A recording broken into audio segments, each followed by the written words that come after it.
Question 4 asks us to define pairs of compounds as enantiomers, diastereomers, constitutional isomers, or the same compound.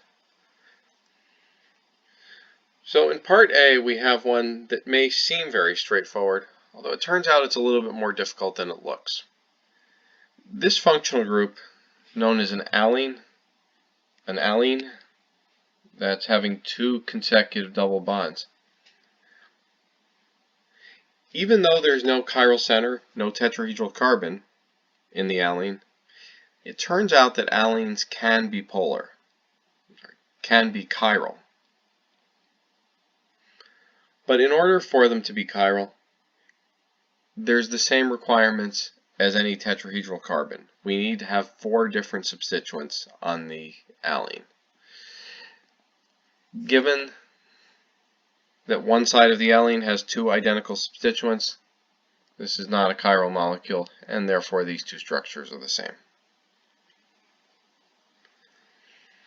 Part B, we can see very easily, are not the same compound, given that the ring sizes are different. We also know they are not going to be enantiomers or diastereomers, as neither molecule is chiral. Therefore, the only option left are that they are constitutional isomers. And again, we can see that because we have the same number of carbons, the same number of hydrogens, but different connectivity.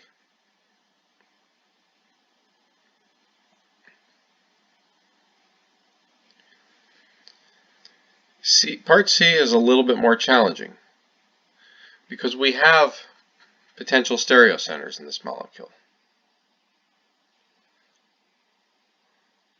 But one of the things we have to notice is that in the middle of this molecule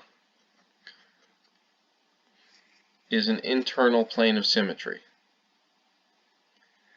And so because we have that internal plane of symmetry, that makes these meso compounds.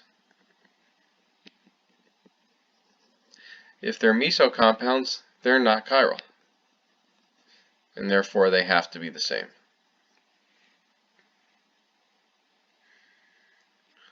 Part D, we have a molecule that has 4 separate stereocenters.